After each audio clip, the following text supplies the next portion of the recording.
Hello guys, আসসালামু আলাইকুম। আজকে আমি আপনাদেরকে দেবো কীভাবে 4টি মাধ্যমে কবুতরের পায়ের রিং বানানো যায় এবং ট্যাগ বানানো যায়। স্টেপ নাম্বার 1 হচ্ছে যে একটি কলমের উপরের ক্যাপ আর একটি ব্লেড নিতে হবে। স্টেপ নাম্বার 2 হচ্ছে যে কলমের উপরের লাঠির মতো অংশটা ব্লেডটি দিয়ে ভালোভাবে কেটে নিতে হবে।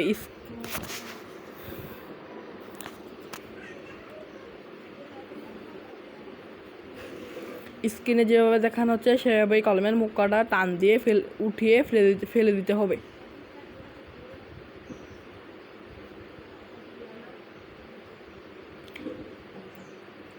তারপর সূচালো অংশটা কেটে ফেলে দিতে হবে। তারপর কবুতরের পায়ের রিং অনুযায়ী মুখটা কেটে নিতে হবে। ট্যাগ যেই সাইজের বানাবেন সেই সাইজের মতন করে কেটে নিতে হবে। স্টেপ নাম্বার 3 হচ্ছে যে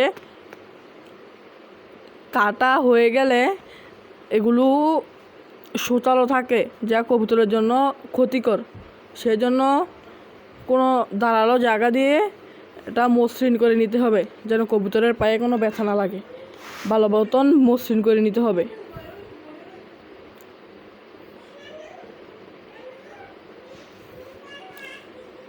ভালো মতন সবগুলো ট্যাগই মসৃণ করে নিতে হবে। মসৃণ করে নেওয়ার পর হয়ে গেল কবুতরের রিং। আপনাদের যদি মনে হয় যে কালার করে নিতে হবে তাহলে আপনারা রং করে নিতে পারেন। স্টেপ নাম্বার 4 হচ্ছে যে সবাই চ্যানেলটিকে সাবস্ক্রাইব করে নেবেন।